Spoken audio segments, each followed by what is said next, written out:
গতকালের দিনটা ছিল আমার কাছে অনেক বেশি স্পেশাল, কারণ ৮ ফেব্রুয়ারি ছিল আমার জীবনের সবচেয়ে কাছের মানুষটার জন্মদিন। জন্মদিন মানেই শুধু কেক কাটা বা ছবি তোলা না, জন্মদিন মানে সেই মানুষটার জন্য একটু ভালোবাসা, একটু বেশি সময় আর একটু আলাদা করে ভাবা। আমার হাজব্যান্ডের জন্মদিন ছিল ৮ তারিখে, তো আমি ৫ তারিখে কেক অর্ডার করে দিয়েছিলাম আমার হাজব্যান্ডকে না জানিয়ে। আমি বিকালে চলে গিয়েছিলাম ছাদে, আমার গোলাপ ফুল গাছ থেকে একদম টাটকা টাটকা গোলাপ দিব আজকে। জন্মদিন উপলক্ষে আমি হাতে মেহেদি দিয়েছিলাম, সেটারও একটু ভিডিও করে নিয়েছি। এই গোলাপ গাছটাও আমার হাজব্যান্ড আমাকে গিফট করেছে।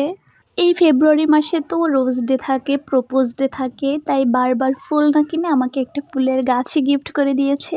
আমি জন্মদিন উপলক্ষে সুজির হালুয়া করেছিলাম বিকেলে। সন্ধ্যা ৭টার ভিতরেই আমার কেক চলে এসেছিল। আমি অনেক বেশি এক্সাইটেড ছিলাম যে আমার হাজব্যান্ড কখন বাসায় আসবে আর আমি কখন তাকে নিয়ে কেক কাটবো।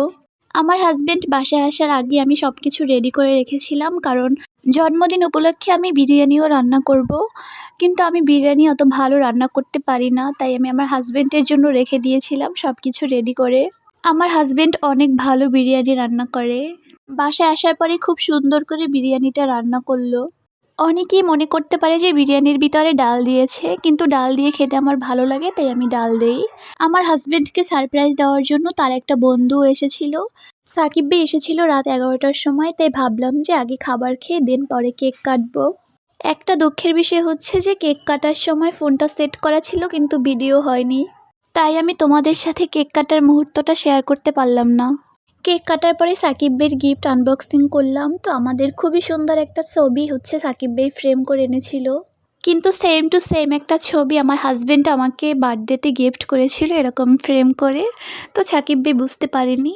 যাই হোক, কিন্তু ছবিটা অনেক বেশি সুন্দর হয়েছিল। তো আমরা এখন আনবক্সিং করব সেকেন্ড গিফট। এখানে খুবই সুন্দর একটা শার্ট ছিল, শার্টটা সত্যি অনেক বেশি সুন্দর ছিল। সব মিলিয়ে দিনটা ছিল অনেক বেশি সুন্দর।